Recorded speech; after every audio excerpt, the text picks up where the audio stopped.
Okay, we're getting to be in the home stretch here for the proficiency grammar exam, and a significant part of the exam is based on pronouns. Now, there's already a video available for you to review on the personal pronoun matrix.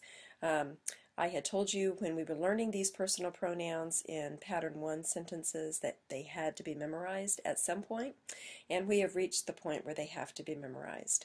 So hopefully you can find that worksheet. You can certainly access the video at any time to help you memorize, but you must know the 3 different cases, you must know the 3 different persons within those cases, and you must know which ones are singular and plural. In your paperwork, in your grammar workbook, there are 2 other types of pronouns that you will be responsible for on the exam, although quite frankly it's really a very small part of the exam, so I'm not going to include it as a separate video. There are demonstrative pronouns, which are very easy to learn. There's only 4 of them, and all 4 of them begin with th. So the demonstrative pronouns are this and that, which are the singular demonstrative, and these and those, which are the plural. So very quick, very easy. The 3rd category of pronouns is interrogative pronouns. By the very nature, interrogative pronouns ask a question. They are in your workbook. You can read about them. Really on the test, what I'm going to be assessing your knowledge of is that who is the subjective case pronoun and whom is the objective case pronoun. So not going to go into a lot of depth on that on a video. You can read it for yourself in your workbook. I am, however, going to go into quite a bit of detail on indefinite pronouns, which we have here. So real quickly, there are 3 types of indefinite pronouns. There are indefinite pronouns that are always singular no matter what. There are indefinite pronouns that are always plural no matter what. And then there are a few indefinite pronouns that can be either singular or plural, depending upon how they're used in the sentence. So I'm going to try to start with what I think is the easiest and work my way to the more complex indefinite pronouns. So we're going to start with the indefinite pronouns that are always plural. Now the good news is that there's only 5 of them that are always plural. The bad news is you have to memorize these 5, but these 5 indefinite pronouns that are always plural are very logical. It makes perfect sense, and so they should be easy to memorize.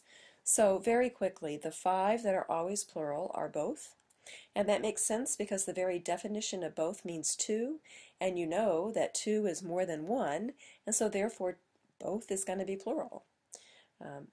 The second indefinite pronoun that is always plural is few. Again, it makes sense. Few is more than 2 or both, so it makes sense that it's plural. The next one is several. Several is more than a few. Makes obvious sense that several would always be plural. The next is many, and many is more than several, therefore it's plural, and the last one is others. So real quickly, the 5 indefinite pronouns that are always plural are both, few, several, many, and others. And yes, you have to memorize them, absolutely, positively. There's no getting around it, but it should be fairly easy to memorize. So we're going to move on and go to the indefinite pronouns that can be either singular or plural. Now again, the good news is that there's only 6 of them. Bad news is you must memorize them, but you're memorizing 5 that are always plural, and those made logical sense, and I'm asking you to memorize these 6, so really I'm only asking you to memorize 11, which is very doable. Tricky part is that many of these that can be either singular or plural sound like they should be plural, and so that's why you absolutely positively must memorize them. So very quickly, the 6 that can be either singular or plural are all, most, some, half, any, and none. And in 2011, I had a student who I had asked her to teach this particular section for the grammar final exam, and she saw that some and none Almost rhyme. And so she came up with this particular order to help her memorize them, and I think that's a great tip. So if you can remember almost some and then half any none, that will really help you with these 6. But again, there's no getting around it. You must memorize them. So then the question becomes, how do you know? How do you know if one of these 6 is either singular or plural? And so the way that you know is that if they are followed by a prepositional phrase, then you have to look at the object of the preposition in order to determine if the pronoun is singular or plural. If the object of the preposition is singular, then the pronoun is singular. If the object of the preposition is plural, the pronoun is plural. So let me see if I can give you an example. One example would be half of the class, and then we're going to have to choose the right verb, either once or want, to take, and then we're going to have to choose the right pronoun choice, its or their, test tomorrow. So step number 1 is to determine that the subject of this sentence is half.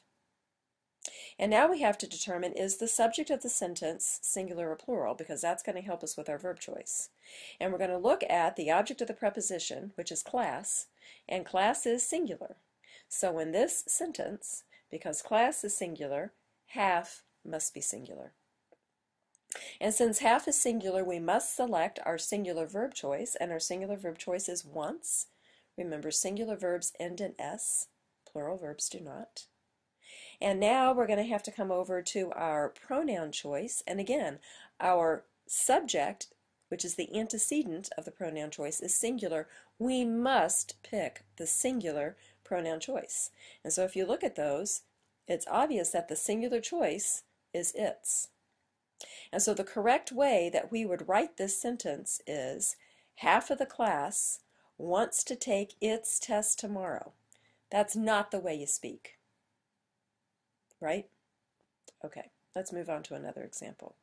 Half of the students wants or want to take its or their test tomorrow. Again, we need to identify the subject of the sentence, which is half. We need to determine if the subject is singular or plural, because that's going to help us select the proper verb tense.